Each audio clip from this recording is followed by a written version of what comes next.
నమస్తే, నేను Kavitha. Welcome to I dream news and నిజాలు. తమిళ్ సూపర్ స్టార్ విజయ్ నటించినటువంటి సినిమా జననాయగన్ రిలీజ్కి ఇంకా నోచుకోవట్లేదు. సెన్సార్ సర్టిఫికెట్లు అనేవి ఇష్యూ అవ్వలేదు. At the same time Tamil super star మీద ఇప్పుడు సిబిఐ కూడా కన్నేసింది. కొద్ది గంటల్లోనే ఆయన ఢిల్లీలో సిబిఐ ఆఫీస్ ముందు హాజరవబోతున్నారు. కరూర్లో జరిగినటువంటి స్టాంపీడ్ కేస్ 41 మంది విజయ్ జరిపినటువంటి భారీ బహిరంగ సభ నేపథ్యంలో చనిపోయారు.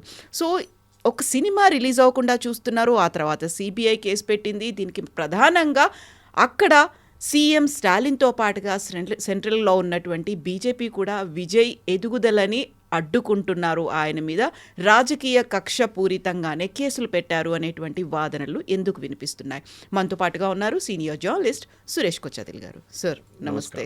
So Tamil super star Vijay, ఆయన గత కొంతకాలంగా సినిమాలు స్టాప్ చేస్తున్నారు, ఇంకా రాజకీయాల్లోకి వస్తున్నారు అనేది చాలా పెద్ద హైప్ అయింది. భారీ బహిరంగ సభ కరూర్లో పెట్టారు. స్టాంపీడ్ 41 మంది చనిపోయారు. దానికి విజయే కారణమని తమిళనాడు గవర్నమెంట్ చెప్తుంటే లేదు, తమిళనాడు గవర్నమెంటే వైఫల్యమని విజయ్ చెప్తున్నారు. But end of the day CBI ముందు ఆయన అటెండ్ అవుతున్నారు. ఏం జరుగుతోంది సార్? ఈ సిబిఐ ఎంక్వైరీ ఆర్డర్ చేసింది high court, Madras high court. Actual Tamil Nadu government కాదు. తమిళనాడు గవర్నమెంట్ అంగీకరించారు. ఎందుకంటే వాళ్ళకి ఢిల్లీ పోలీస్ ఎస్టాబ్లిష్మెంట్ యాక్ట్ కింద చాలా మటుకు గవర్నమెంట్ సిబిఐ పర్మిషన్ విత్డ్రా చేశారు, ఇంక్లూడింగ్ తెలంగాణ, కర్ణాటక, కేరళ వీళ్ళందరూ. అంటే సిబిఐకి ఒక కేసు తీసుకోవాలంటే ఆ స్టేట్ గవర్నమెంట్ పర్మిషన్ ఇవ్వాల్సి వస్తుంది. లేకుంటే హైకోర్టు డైరెక్ట్గా ఆర్డర్ ఇవ్వచ్చు. Then it can be done, or supreme court as a case maybe. ఇప్పుడు విజయ్ కేసులో ఈ కరూర్ స్టాంపీడ్ జరిగింది కూడా చాలా మటుకు విజయ్ వాళ్ళ పార్టీ ఇన్ఎక్స్పీరియన్స్. విజయ్ తప్పు పట్టలేము, కానీ విజయ్ వాళ్ళ పార్టీ ఇన్ఎక్స్పీరియన్స్. మోదీ గారు ర్యాలీకి దీనికన్నా పెద్ద క్రౌడ్ వస్తారు కావాలంటే, కానీ ఒక ఫిల్మ్ స్టార్ని వచ్చే క్రౌడ్ ఫెనటికల్ క్రౌడ్ ఉంటారు. ఈ పొలిటికల్ పార్టీ ర్యాలీస్కి వచ్చే క్రౌడ్ వచ్చేసి వెళ్ళిపోతారు, మీటింగ్ స్పీచ్లు వినేసి వాళ్ళు వెళ్ళిపోతారు. కానీ ఈ ఫిలిం స్టార్ చూసిన క్రౌడ్ ఏం చేస్తారు, వాళ్ళు ఫిలిం స్టార్ ఉన్నదాకా అక్కడే ఉంటారు. వాళ్ళు ఆయన వెళ్ళిపోయారు అనుకోండి, అప్పుడే మాయమైపోతారు అందరు ఎక్కడి నుంచి. సో ఓన్లీ క్రౌడ్ చూడడానికి వస్తుంది. అప్పుడు మీరు క్యాల్కులేట్ చేయాల్సి వస్తుంది. ఆ స్టేడియం కెపాసిటీ 20,000 ఉండే, 25,000 ఉండే. మీరు 50,000 మందిని తీసుకొచ్చినట్టు వాళ్ళు వచ్చారు. కంట్రోల్ ఎందుకు చేయలేదు? అదే ఇప్పుడు డిస్ప్యూట్ నడుస్తుంది. Tamil Nadu government, Vijay and of course state పోలీసులో కూడా చాలా మటుకు వాళ్ళ మీద కూడా తప్పు ఉంది కంట్రోల్ చేయడంలో క్రౌడ్ని. ఎందుకంటే ఒక రాక్ షో లాగా చేస్తున్నారు వీళ్ళు. మీరు చూసుంటారు విజయ్ ర్యాలీస్ అంతా రాక్ షో లాగా ఉంటుంది. ఒకటి ఒక వాక్వే ఉంటుంది, వాక్వే నుంచి నడుచుకుంటా డాన్స్ చేసుకుంటూ వస్తారు. He creates that hype. Even Mamata Banerjee కూడా అదే చేశారు. లాస్ట్ టైం పార్లమెంట్ ఎలక్షన్స్ అప్పుడు కూడా క్యాండిడేట్స్ అందరితో కలిపి చేశారు.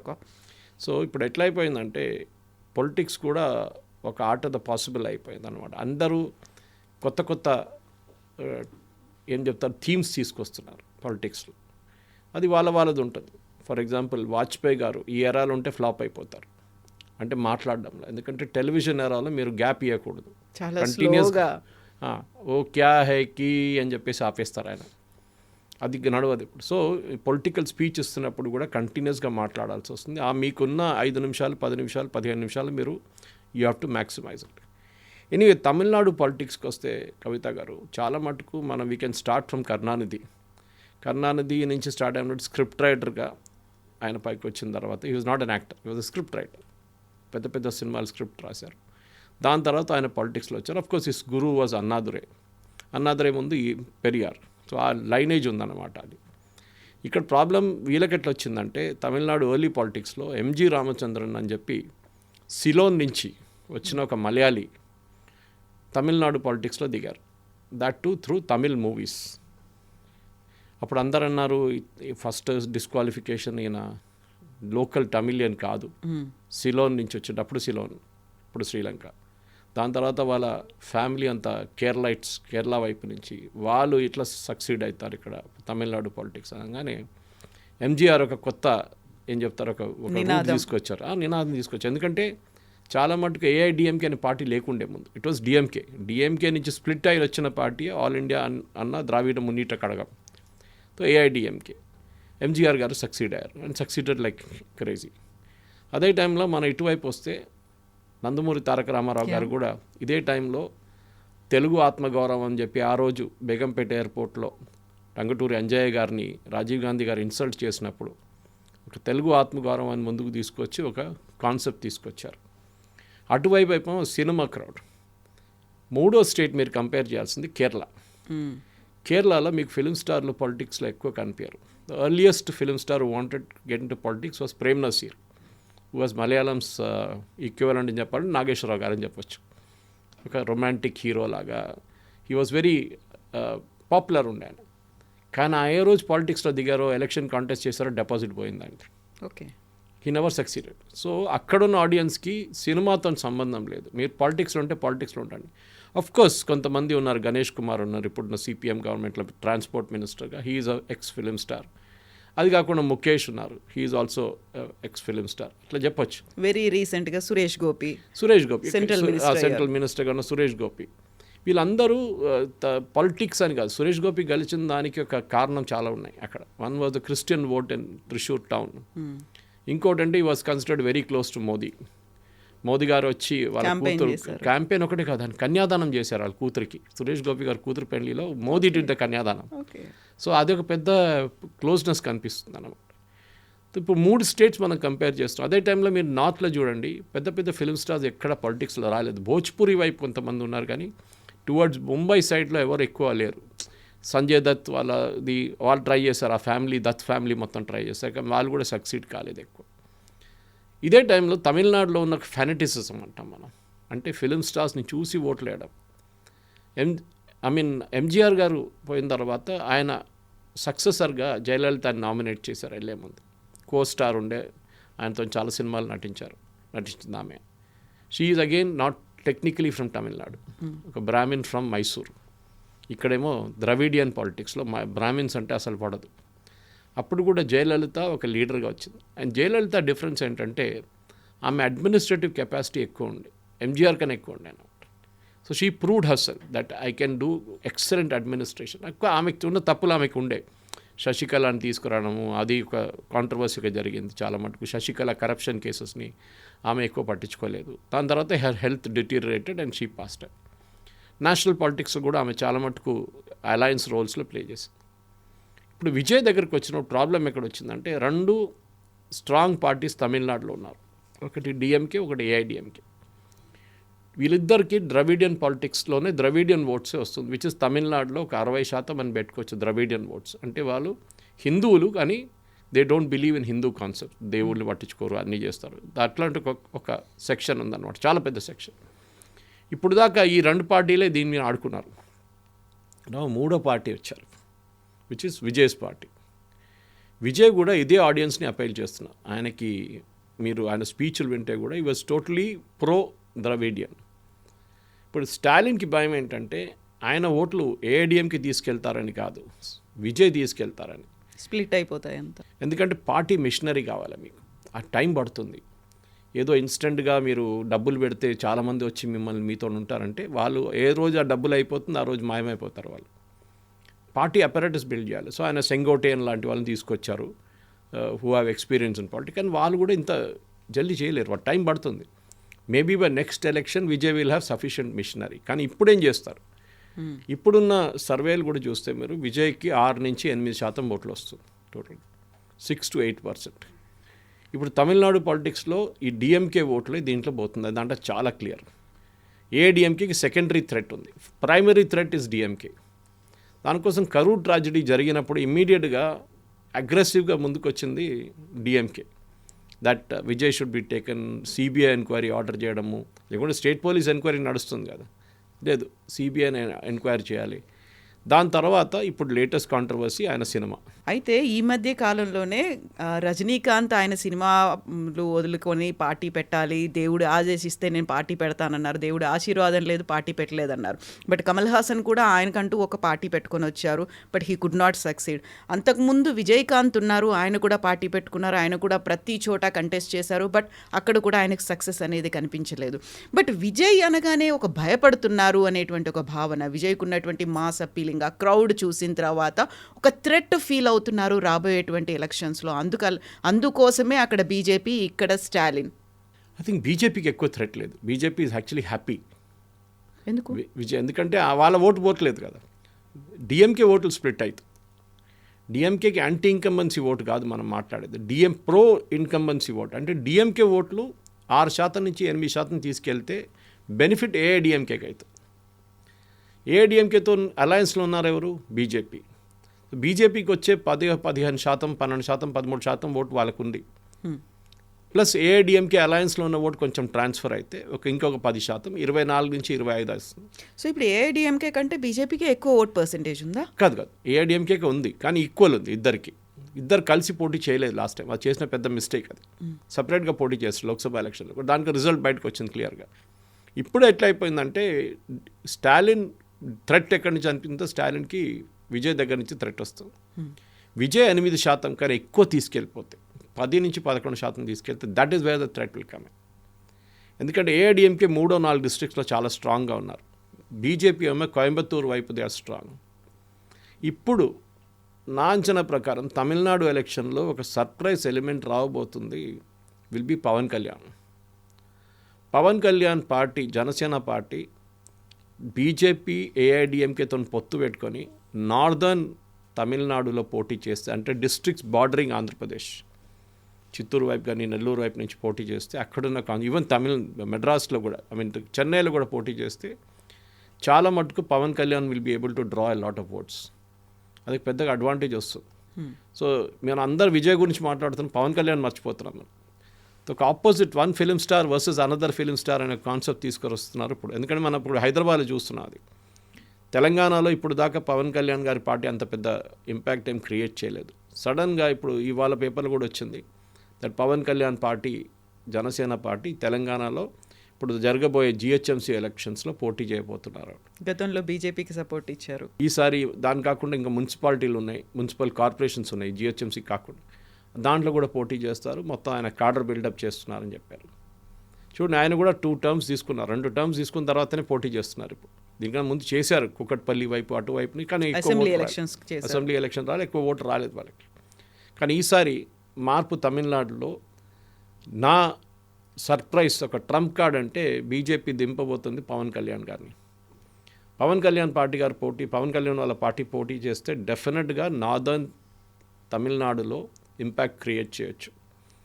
ఆయన ఒక 10% ఓట్లు తీసుకొస్తే then at least northern till Chennai, Puducherry దాకా బీజేపీ ఇంపాక్ట్, అంటే అలయన్స్ ఇంపాక్ట్ ఉంటుంది. స్టాలిన్ ఏమో అదే టైము విజయ్ని చూసుకుంటూ ఉన్నాడు, విజయ్ ఏం చేస్తాడని చెప్పేసి, ఎన్ని ఓట్లు తీసుకెళ్తాడని. ఇప్పుడు మనం సినిమా గురించి మాట్లాడుతున్నప్పుడు జననాయకన్ అది వాళ్ళ ప్రొడ్యూసరే చెప్పారు, దాంట్లో తప్పులు చాలా జరిగినాయి వాళ్ళ వైపు నుంచి కూడా. ఒకటి, హైకోర్టు కూడా అడిగారు ఈ ప్రశ్న కవిత గారు, మీరు డేట్ ఎట్లా అనౌన్స్ చేస్తారు సర్టిఫికేషన్ లేకుండా? ఇది సినిమా వాళ్ళు, ప్రతి సినిమా వాళ్ళు చేస్తారు ఈ పని. ఏం చేస్తారంటే ముందే డేట్ అనౌన్స్ చేసేస్తారు రిలీజ్. అది యూజువలీ సంక్రాంతి టైమో, పొంగల్ టైమో, హిందీ సినిమాలు ఉంటే దివాళీ టైమో అట్లా అనౌన్స్ చేస్తారు. చేసిన తర్వాత వీళ్ళు లాస్ట్ మినిట్లో పోస్ట్ ప్రొడక్షన్ చేస్తారు. మీరు సౌత్ ఇండియన్ సినిమాలు కొంచెం బెటర్గా ఉన్నాయి పోస్ట్ ప్రొడక్షన్లో, వాళ్ళు కొంచెం టైం పెట్టుకుంటారు, 2 నెలలు 3 నెలలు పెట్టుకుంటారు. బాలీవుడ్ అట్లా కాదు, లాస్ట్ మినిట్లో 1 నెల ముందు తీసుకొచ్చి ఫైనల్ మిక్సింగ్ దగ్గర వచ్చి మీరు ఎట్లయినా మ్యాజిక్ షో చేసి ఇది రెడీ చేయాలంటారు ప్రింట్ని. ఆ ప్రింట్ రెడీ అయితేనే కాదు సెన్సర్ బోర్డుకి వెళ్ళేది వ్యూయింగ్కి. అక్కడ ఒక టెన్షన్ అయిపోతుంది. సో మొన్న జరిగిన హియరింగ్లో కూడా డివిజన్ బెంచ్ అదే అడిగారు, మీరు డేట్ ఎట్లా అనౌన్స్ చేశారు, how did you agree to a date? ఎందుకంటే central board of film certification first cinema చూసిన తర్వాత వాళ్ళ దాంట్లో ఒక అనానిమస్ కంప్లైంట్ వచ్చింది that there are some scenes Indian ఆర్మీని కొంచెం బాగా నాట్ ఇన్ గుడ్ లైట్ చూపించారు, అది కాకుండా ఒక రిలీజియన్ మీద కొంచెం ఆరోపణ చేశారని చెప్పేసి. సో దానికి ఏమవుతుందంటే ఒక రివిజన్ కమిటీ అనే కమిటీ ఉంటుంది central board of film certification, వాళ్ళు చూస్తారు ఇంకోసారి, అంటే నాట్ ద ప్రైమరీ కమిటీ చూసిన గారు ఇంకో న్యూ కమిటీని అపాయింట్ చేస్తారు. వాళ్ళు సినిమాని చూసిన తర్వాత వాళ్ళ ఒపీనియన్ ఏముంటుందో దాన్ని బట్టి ఇంకా మార్పులు చేయాలంటే ఆల్రెడీ ఫస్ట్ సెట్లో చేశారు మార్పులు చాలా మటుకు, కానీ మనకు తెలియదు ఏం మార్పులు తీసుకొచ్చారు, ఏం చేంజెస్ చేశారని మనకు తెలియదు. ఇప్పుడు బయట చెప్పలేదు, ఎక్కడ ప్రొడ్యూసర్ కూడా చెప్పట్లేదు దాని గురించి. ఇప్పుడు ఈ జననాయకన్ని లాస్ట్ సినిమా అని చెప్పేది I think it's a hype. Okay, ఈ విల్ కంటిన్యూ. ఇప్పుడు రేపు ఒక హైపోథెటికల్ సిచ్యువేషన్ తీసుకుందాం, విజయ్ ఫ్లాప్ అయ్యాడు ఈ సినిమా, అంటే ఆయన పొలిటికల్ కెరియర్ ఫ్లాప్ అయితే ఆయన మళ్ళీ సినిమాకి తిరిగి వెళ్తాడు. ఇది మనం దీనికన్నా ముందు కూడా చూసాం. చాలా మటుకు ఫిలిం స్టార్లు ఏమంటారని అదే కెరియర్ అయిపోయింది, ఫినిష్ అయిపోయింది అని చెప్పి. We forgot Kannada cinema in the meantime. Raj Kumar garu also was interested in politics. ఇంకా వాళ్ళ కొడుకులు ఎక్కువ సక్సెస్ఫుల్ గారు, కానీ ఆయన సక్సెస్ఫుల్ కాలేదంత. అది కర్ణాటకలో ఉన్న ఫిలిమ్స్ పాలిటిక్స్ అక్కడ. చాలా ప్రొడ్యూసర్స్ వాళ్ళందరూ కూడా తర్వాత వచ్చారు. ఎందుకంటే కర్ణాటకలో బేసిక్లీ లింగాయట్స్ ఒక్కలిగాస్ ఉంటుంది అక్కడ మెయిన్లీ. వాళ్ళ నడిమిట్లోనే ఎక్కువ పోరాటం ఉంటుంది. వాళ్ళ దాంట్లోనే ఒకరు ముఖ్యమంత్రి అవుతారు. ఫస్ట్ టైం కదా సిద్ధరామయ్య గారు కురుబా కమ్యూనిటీ నుంచి వచ్చారు. తమిళనాడు పాలిటిక్స్లో it is going to be really interesting Kavitha garu. ఎందుకంటే ఇప్పుడు జరగబోయే ఈ ఎలక్షన్లో మనం చూడాల్సిన మెయిన్గా స్టాలిన్కి వ్యతిరేకంగా యాంటీ ఇన్కంబెన్సీ ఎంత శాతం ఉంటుందో దాన్ని విజయ్ తీసుకెళ్తే విజయ్ అదే యాంటీ ఇన్కంబెన్సీని ట్యాప్ చేసి ప్లస్ ఇంకెవరితోనైనా పొత్తు పెట్టుకుంటే it will be good thing. దానికోసం చూడు నిన్న కూడా రామ్దాస్ గారు పిఎంకే వాళ్ళ కొడుకు అనుబమాని స్ప్లిట్ ఫ్రమ్ హిమ్. ఆయన ఏఐడిఎంకే అలయన్స్ వచ్చేసారు. ఇప్పుడు డిఎంకే వాళ్ళు వాళ్ళ ఫాదర్ని పికే రామ్దాస్ గారిని ఆయన తీసుకురావడానికి ట్రై చేస్తున్నారు టీఎంసీ అటువైపు నుంచి పిఎంకేని. ఇదన్నీ నడుస్తున్నప్పుడు అక్కడ చిన్న చిన్న పార్టీలు చాలా ఉన్నాయి, ఎస్పెషలీ క్యాస్ట్ బేస్డ్ పార్టీస్ ఉన్నాయి. వాళ్ళు కూడా ఏదో 5-10% ఓట్లు తీసుకొస్తారు. Then there is Congress party. Congress party కూడా ఈసారి ఎక్కువ అగ్రెసివ్ అయిపోయారు. వాళ్ళు ఏమంటున్నారంటే మాకు ఎట్లయినా మీరు గెలిస్తే రేపు వీ వాంట్ క్యాబినెట్ పోర్ట్ఫోలియోస్, అంటే అడ్మినిస్ట్రేషన్లో కూడా మా రోల్ ఉండాలని. దానికి కారణం ఉంది కవిత గారు. ఎందుకంటే this was the party which had legends అన్నమాట. కే కామరాజ్, కరుపయ్య మూపనార్ ఇట్లాంటి పెద్ద పెద్ద నేతలు ఉన్న పార్టీ, రాజగోపాల్చారి ఫ్రమ్ దేర్. కానీ ఇప్పుడు లాస్ట్ ఒక 30 సంవత్సరాలు 40 సంవత్సరాలు ఎస్పెషలీ డిఎంకే వచ్చిన తర్వాత కాంగ్రెస్ ఇన్ఫ్లుయెన్స్ చాలా మటుకు తగ్గింది. Now they are relieves to a junior partner. ఇప్పుడు కాంగ్రెస్కి ఏమనిపిస్తుందంటే ఈ డిఎంకేని ఇట్లనే ఇడిసేస్తే వాళ్ళు రేపు మనల్ని కూడా ఉన్న పార్టీని కూడా తినేస్తారు, మొత్తం ఏం మిగలం మనం తమిళనాడులో అని చెప్పి. ఆల్రెడీ మనం తెలంగాణలో చూస్తున్నాం, తెలంగాణలో వాళ్ళు గెలిచారు. కానీ ఆంధ్ర వైపు చూడండి కంప్లీట్గా వైపౌట్ అయిపోయారు కాంగ్రెస్. ఇప్పుడు కూడా అక్కడ కాంగ్రెస్ని ఎట్లా చూస్తారంటే విలన్గా చూస్తారు వాళ్ళు. తెలంగాణ ఇచ్చింది సోనియా గాంధీ అని చెప్పి ఇక్కడ ఓపెన్గా చెప్పుకుంటున్నారు రేవంత్ రెడ్డి. న్యాచురల్లీ ఆంధ్ర వైపు ఓట్లు తగ్గుతుంది అప్పుడు ఇమ్మీడియట్గా. ఇప్పుడు జరిగే ఈ ఎలక్షన్లో, తమిళనాడు ఎలక్షన్లో I think the crucial factor is రేపు బహుశా ఇంకా కొన్ని రోజులు డిస్కషన్ నడుస్తుంది. కాంగ్రెస్ వాకౌట్ చేసి విజయ్తో పొత్తు పెట్టుకుంటే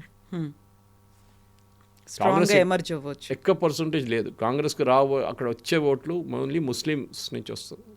ముస్లిం కమ్యూనిటీ నుంచి వచ్చే ఓట్లే కాంగ్రెస్కి ఉంటుంది ఎక్కువ. అది కాకుండా వాళ్ళ దగ్గర లోకల్ క్యాస్ట్ పాలిటిక్స్లో వాళ్ళకి ఎక్కువ ఓటర్ గౌండర్ కానీ అట్లాంటి డిఫరెంట్ క్యాస్ట్ కమ్యూనిటీస్ నుంచి వచ్చే ఓట్లు వాళ్ళకి రాదు. Maybe a bit of Christian votes, ఎందుకంటే at the end of the day Vijay is a Christian, Joseph Vijay.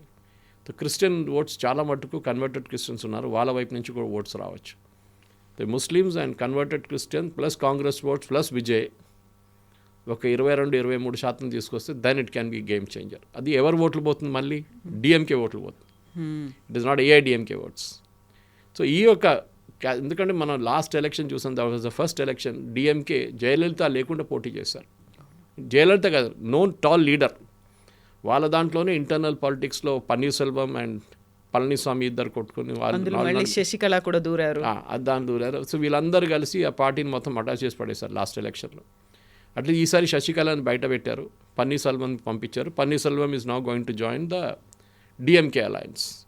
ఆయన దగ్గర కూడా ఎక్కువ లేదు, 2-3-4% ఓట్లు ఉంది అంతే. Is not a major player in Tamil Nadu politics. So overall ఇప్పుడు ఒక ఇంట్రెస్టింగ్ సిచ్యువేషన్ ఏంటంటే, మీరు అడిగిన ప్రశ్నకి స్టార్టింగ్ నుంచే ఈ సినిమాతోని ఏదైనా మార్పు రావచ్చా అంటే ఎస్. కానీ అది ఎలక్షన్ దాకా మే దాకా ఏప్రిల్ జరుగుతుందంటే అప్పుడు దాకా దీని ఇంట్రెస్ట్ సస్టైన్ చేస్తారని చూడాల్సింది. సర్వైవ్ అవుతుంది అప్పటిదాకా. ఎందుకంటే 2 వారాలు 3 వారాలు నడుస్తుంది. Maybe they will make it a block buster. Cinema థియేటర్లు కొనుక్కుంటారు, సీట్లు బ్లాక్ చేస్తారు, ఇక్కడ చేస్తున్నట్లనే తెలుగు సినిమాలు చేస్తున్నట్లనే. సినిమా థియేటర్లు అయితే ఖాళీ ఉంటుంది కానీ హౌస్ఫుల్గా చూపిస్తారు, అది ఇంకోటి. So that way they will sustain the movie till the election అన్నమాట. బహుశా దీంట్లో కంటెంట్ కూడా ఉండొచ్చు. ఈవెన్ జగన్ గారు సమ్ టైంలో కూడా మీకు గుర్తుంటుంది, ఒక సినిమా వచ్చింది ఇట్లానే, ఆయన మీద కూడా ఒక లీడర్ లాగా చూపించారు. కమల్ హాసన్కి కూడా వీళ్ళు ట్రై చేశారు, కమల్ హాసన్ ఎంట్రీ టైంలో, అది కూడా ఫ్లాప్ అయింది అక్కడ. ఈ పరిస్థితుల్లో ఈ సినిమా సక్సీడ్ అయితే డెఫినెట్ అవుతుంది, ఎందుకంటే వాళ్ళ ఫెనటికల్ స్టార్స్ ఉన్నారు, అంటే వాళ్ళ చూడడానికి క్రౌడ్ ఉన్నారు, వాళ్ళు వస్తారు చూడడానికి. కానీ will it make a difference to the final outcome? అది మనం it's a matter of $1 million question అంటారు చూడండి. సో ఇప్పుడు సౌత్ ఇండియాకి సంబంధించి అన్ని రాష్ట్రాల్లో చూస్తే అక్కడ regional parties versus national parties అనే కాంబినేషనే కనిపించింది. అదొక మ్యూజికల్ చేస్ కైండ్ ఆఫ్ థింగ్ అనేది ప్రతి స్టేట్లో కనిపించింది. బట్ తమిళనాడుకు సంబంధించి చూస్తే ఎక్కువగా మేజర్ పోర్షన్ మెజారిటీ రీజనల్ పార్టీసే ఉన్నాయి. అక్కడ 2 నేషనల్ పార్టీస్ ఆ స్ట్రగ్లింగ్ అక్కడ ఎంటర్ అవ్వడానికనే చూస్తున్నాయి. సో ఈసారి చాలా చాలా క్రూషియల్ అనేది కాబోతోంది కదా ఎలక్షన్. డెఫినెట్గా, ఎందుకంటే బీజేపీ అన్నామలై ఎంట్రీ తర్వాత తమిళనాడులో వాళ్ళకు ఒక కొత్త ఎనర్జీ వచ్చింది. మీరు చూసుంటారు, దీనికన్నా ముందు బీజేపీకి ఒక లీడర్ అనేది ఎవరు లేరు. అక్కడ చిన్న చిన్న లీడర్లు ఉన్నారు కొంతమంది, అది కూడా చాలా సీనియర్ మనుషులు ఉన్నారు. ఆర్ఎస్ఎస్ వైపు నుంచి వచ్చిన ఎన్నో సంవత్సరాల నుంచి తమిళనాడులో పనిచేస్తారు. 2 రాష్ట్రాల్లో బీజేపీని ఎప్పుడు పైకి రాని అది అక్కడున్న లోకల్ పార్టీస్ చేసింది. ఒకటి పంజాబ్లో శిరోమణి అకాలీదళ్ బీజేపీని ఎప్పుడు అక్కడ పైకి రానియలేదు. వాళ్ళు they never allowed BJP to dominate. తమిళనాడులో కూడా అంతే. అండ్ తమిళనాడులో కాదు కూడా, ఎందుకంటే తమిళనాడులో 60s నుంచి యాంటీ హిందీ అజిటేషన్ నడిచినప్పటి నుంచి మనం చూసుకుంటూ వస్తున్నాం. ఒక పాలిటిక్స్ అక్కడ ఉన్నది against the Hindi heart land. అప్పుడు బ్యాంకు బోర్డులు, సినిమా థియేటర్ బోర్డులు, ఇది కాకుండా మన సినిమాలు, హిందీ సినిమాలు రిలీజ్ చేయకూడదు, ఇదన్నీ చాలా మటుకు నడిచింది. అప్పుడు పెరియార్ టైం నుంచే ఈ ఫిలాసఫీ ఉండే. యాంటీ నార్త్ అనే ఒక ఫిలాసఫీ ఉండే. యాంటీ నార్త్లో అప్పుడు బీజేపీ లేరు కదా. బిఫోర్ 1980 బీజేపీ లేరు. బీజేపీ అనే పార్టీ లేదు, జనసంఘ్ ఉండే. అప్పుడు కాంగ్రెస్ వ్యతిరేకంగానే ఈ అజిటేషన్ నడిచిన తర్వాత కాంగ్రెస్ మొత్తం డిసపియర్ అయిపోయారు. తమిళనాడు పాలిటిక్స్లో యాంటీ హిందీ అంటే మీకు ఒక పెద్ద అడ్వాంటేజ్. ఇప్పుడు కూడా చూడండి, ఈ టైంలో కూడా నార్త్ ఇండియాకి వెళ్ళి ఎంతోమంది తమిళియన్స్ ఉంటారు, వాళ్ళు చాలా బాగా హిందీ మాట్లాడతారు. స్టాలిన్ వాళ్ళ స్కూల్లోనే సిబిఎస్ఈలో హిందీ నేర్పిస్తున్నారు, వాళ్ళకేం ప్రాబ్లం లేదు. కానీ యాంటీ హిందీ అని కన్సిస్టెంట్గా చేస్తుంటారు వీళ్ళు. అదెందుకంటే మీరు యాంటీ హిందీ అయిపోతే మీరు కాంగ్రెస్ని బీజేపీని బయట పెట్టచ్చు. అదే జరుగుతుంది. That is why both this national parties are struggling in Tamil Nadu. ఆ సెంటిమెంట్ ఉంది చూడండి, అది ఇంకా వెళ్ళట్లేదు. అది ఇప్పుడు కూడా ఉంది ఆ సెంటిమెంట్, యాంటీ హిందీ సెంటిమెంట్. దానికి ఒక ప్రాక్టికల్ రీజన్ లేదు. అందుకని హిందీ అనేది ఇప్పుడు ఈవెన్ ఈ ఎన్ఈపీ కింద 3 లాంగ్వేజ్ పాలసీలో చాలా మటుకు మదర్ టంగ్ మీద ఎంఫసిస్ ఇస్తున్నారు. కానీ తమిళనాడులో ఒక క్యాంపెయిన్ ఏం తీసుకొచ్చారంటే బీజేపీ హిందీని తీసుకొస్తున్నారు, సరెప్టస్లీ హిందీని వాళ్ళు కంపల్సరీ చేస్తున్నారు. ఎక్కడ చెప్పలేదు అది. కానీ అది బీజేపీ ఫాల్ట్, వాళ్ళు ఎక్స్ప్లెయిన్ చేయలేకపోయారు. Annamalai tried is best. దాని అడ్మిట్లోనే అన్నామలై గారిని పార్టీ ప్రెసిడెంట్ నుంచి తీసి కొత్త పార్టీ ప్రెసిడెంట్ని తీసుకొచ్చారు. అదొక పెద్ద డిస్ప్యూట్ జరిగింది తమిళనాడులో with in BJP it self. ఎందుకంటే బీజేపీలో చాలా లాస్ట్ 2 yearsలో ఒక గ్రోత్ తీసుకొచ్చింది అన్నామలైని. ఆ ఎనర్జీ చూడండి, అన్నామలై ఎనర్జీ. ఆయన ప్రతి ఊరికి తిరిగారు. ఆయన పాదయాత్రలో బూత్ లెవెల్ పెట్టించారు. ప్రతి బూత్లో 10 మందిని ఆయన ఇన్స్టాల్ చేశారు. బీజేపీకి లేకుండే దీనికన్నా ముందు. ఒక కోయంబత్తూరులోనో అక్కడిక్కడ బీజేపీకి ఉండే, కానీ they didn't have a major say in Tamil Nadu politics. కానీ ఎందుకు మార్చారు అని చాలామంది అడిగారు. అంటే ఆయనకి ఏదైనా నేషనల్ రోల్ ఇవ్వబోతున్నారా, or is he going to be sidelined in Tamil Nadu. And మొన్న ఒక మ్యాగజైన్ వాళ్ళ సమిట్లో చెన్నైలో మాట్లాడుతూ he spoke about this. He said let me be practical about it. బీజేపీకి ఏఐడిఎంకేతో పొత్తు పెట్టుకోవాలి. అట్ ద సేమ్ టైం ఏఐడిఎంకేకి ఉన్న భయం ఏంటంటే that Annamalai is bigger than the alliance అని వచ్చేస్తుంది. రేపు పబ్లిక్ మీటింగ్ పెడితే స్టేజ్లో పన్నీర్ సెల్వం గారు లేరు, ఇప్పుడు పళనిస్వామి కూర్చున్నారు, పక్కన అన్నామలై కూర్చున్నారు. స్పీచ్ మొదలైంది అనుకోండి, అన్నామలై గారు అందరు క్రౌడ్ అడుగుతూ అన్నామలై మాట్లాడంటారు. They will shout and they will scream saying Annamalai should speak. ఆ సిచ్యువేషన్ చాలా డెలికేట్ అయిపోతుంది. సో వీళ్ళకి భయం ఏంటంటే ఏఐడిఎంకేకి Annamalai is more popular than the alliance అని వచ్చేస్తుంది. దానికోసం అన్నామలైని పక్కన పెట్టండి. ఇప్పుడు బీజేపీ ఏఐడిఎంకేలో కూడా ఒక చిన్న డిఫరెన్స్ ఆఫ్ ఒపీనియన్ ఉంది. ఇప్పుడు మన కాంగ్రెస్ డిఎంకే గురించి మాట్లాడుతున్నప్పుడు ఇక్కడ కూడా ఉంది. బేసిక్లీ బీజేపీ ఏమంటున్నారంటే మాకు కూడా రేపు ఎలక్షన్ కలిసి గవర్నమెంట్ ఫామ్ అయితే మేము ఆ గవర్నమెంట్లో ఉండాలని. కానీ ఏఐడిఎంకే ఫస్ట్ టైం ప్రపోజ్ చేశారంటే మన అమిత్ షా గారు వచ్చే ముందు, ఇప్పుడు అమిత్ షా గారు మొన్న వచ్చారు, దానికన్నా ముందు వాళ్ళు ఏం చెప్పారంటే నో, ఈ ఎలక్షన్ తాకనే పొత్తు, ఎలక్షన్ అయిపోతే మాకు బీజేపీకి సంబంధం లేదు, గవర్నమెంట్ ఫామ్లో మేమే ఉంటాం, మేము బీజేపీని రాను. ఇదే పాస్చర్ ఇప్పుడు డిఎంకే తీసుకున్నారు. ఇవాళ పొద్దున వచ్చిన న్యూస్ పేపర్ ఆర్టికల్స్లో డిఎంకే క్లియర్గా కాంగ్రెస్ని రిజెక్ట్ చేసేసారు. No, you have no role in Tamil Nadu. మేము ఏదో ఇస్తున్న 20 సీట్లు ఉందండి, అది తీసుకొని వెళ్ళండి.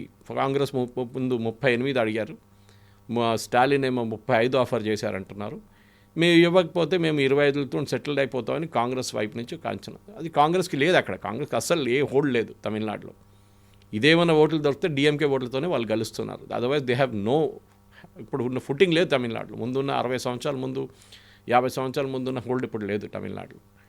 ఇప్పుడు విజయ్ వచ్చిన తర్వాత ఒక థర్డ్ ప్లేయర్ వచ్చేసారు ఈ ఎలిమెంట్లో. ముందు డైరెక్ట్ కాంటెస్ట్ ఉండే DMK alliance versus AIADMK alliance. ఇప్పుడు మూడో ప్లేయర్ వచ్చినప్పుడు ఏమవుతుందంటే ఓట్లు స్ప్లిట్ అవుతుంది. And that is why set స్టార్టింగ్లోనే విజయ్ 8% కన్నా ఎక్కువ ఓట్లు 10 నుంచి 12% ఓట్లు తీసుకెళ్తే DMK will get badly impacted. దానికి డిఎంకే ఇప్పుడు వచ్చే రోజుల్లో చూడండి ఇంకా వాళ్ళు పాలిటిక్స్ తీసుకొస్తారు. ఈ సినిమా కూడా చూడండి, నాకు డౌట్ ఉండే రిలీజింగ్లో. ఈ సినిమా రిలీజ్ అయినప్పుడు అక్కడున్న లోకల్ సినిమా థియేటర్స్ మీద ప్రెషర్ పెట్టి డిఎంకే గవర్నమెంట్ ఈ సినిమాని ఆపడానికి ట్రై చేస్తారు అని నాకు ఒక డౌట్ ఉండే. కానీ దానికన్నా ముందు సినిమానే ఆగిపోయింది ఇప్పుడు.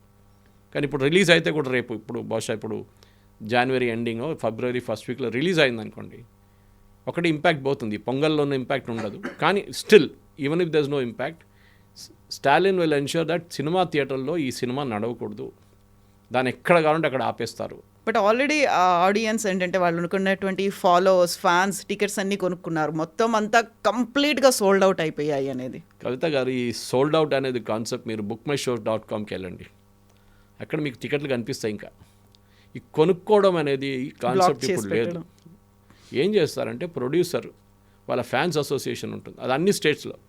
ఈవెన్ కేరళలో కూడా మమ్మూటి, మన మోహన్ లాల్, మనం ఎంత పాలిటిక్స్ మాట్లాడుతుంది కానీ కేరళలో ఒక మమ్మూటి ఫిలిం రిలీజ్ అయితే ప్రొడ్యూసర్ డబ్బులు ఇచ్చి మమ్మూటి వాళ్ళ ఫ్యాన్స్ అసోసియేషన్కి ఇచ్చి మొత్తం అన్ని సినిమా థియేటర్లు బ్లాక్ చేసేసుకుంటారు ఒక వారం దాకా.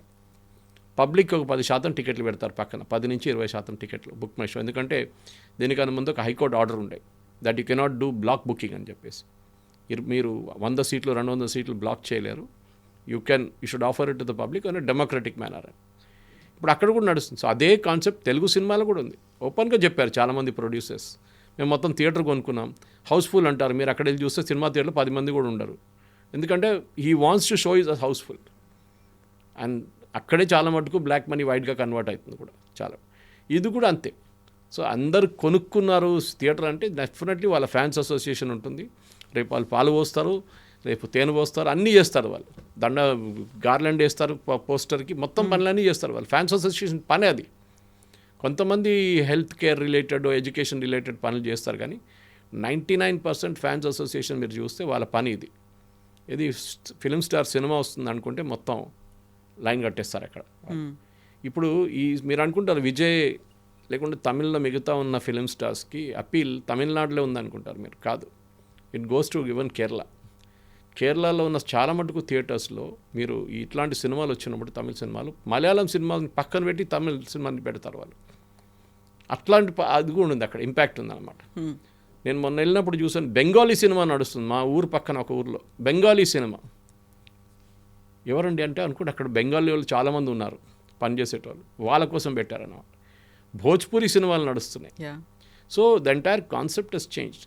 కానీ విజయ్ ఒక ఎంట్రీ తమిళనాడు పాలిటిక్స్లో I think it gonna be short lived. ఆయన బహుశా ఎలక్షన్లో ఎక్కువ సీట్లు రావు, కానీ నెక్స్ట్ ఎలక్షన్లో పవన్ కళ్యాణ్ లాగానే ఐదర్ ఏఐడిఎంకే ఆర్ డిఎంకేతో పొత్తు పెట్టుకుంటే ఆయనకు ఒక పార్టీ మెకానిజం బిల్డప్ అవుతుంది. ఆ పార్టీ మెకానిజంని కూడా వాడుకోవచ్చు. బూత్ మేనేజ్మెంట్ చాలా క్రూషియల్ ఉంటుంది. బూత్లో 10 మంది ఉంటేనే, అంటే బూత్ లోపల కాదు, బూత్ లోపల బూత్ బయట 10 మంది ఉంటేనే మీరు ఓటర్ని ఓట్ బూత్ తీసుకురాగలరు. మిమ్మల్ని చూడడానికి వచ్చిన 2 లక్షల మందిని అట్లీస్ట్ 50,000 మందిని మీరు బూత్లో తీసుకురావాల్సి వచ్చింది.